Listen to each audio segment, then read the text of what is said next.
Баршаңызға қайырлы күн. Бүгін шарлотка пирогын пісіреміз. Балаларға өте ұнайды, керемет дәмді болып шығады. Менің арнама тіркеліп, лайк басып, мені қолдап отырыңыздар. Назарларыңызға рахмет.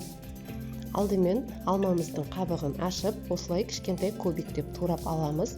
Оның үстіне 1 шай қасық қант, 1 шай қасық корица себемізде қойып қоямыз.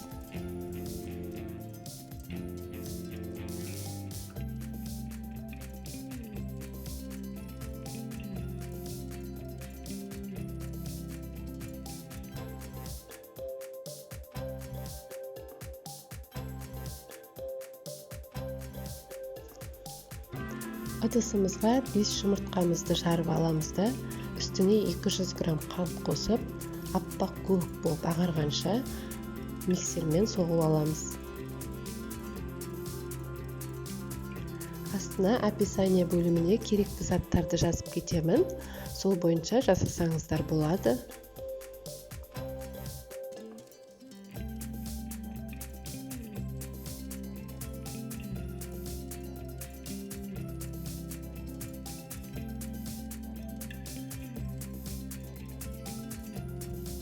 Анамыздың үстіне 1 шай қасық қамыр қопсытқыш, яғни разрыхлитель, жарты шай қасық ванилин салып, араластырып қоямыз.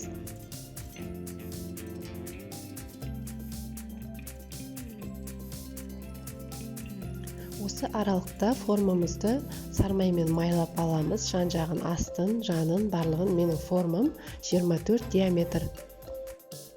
Жұмыртқалы массамыздың үстіне ұнымызды салып, осылай венчикпен толық араластырып аламыз астынан үстіне қарай.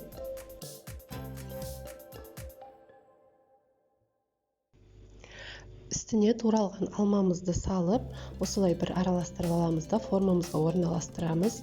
150 градус қызып тұрған пеште 35-40 минуттай пісіріп аламыз. Піскенін зубочистка арқылы тексереміз.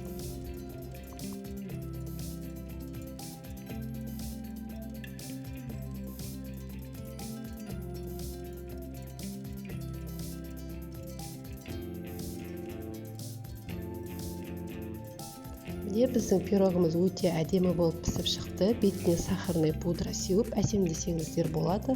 Ол өз қалауыңыз. Ішінің барлығы толық әдемі болып пісіп шықты.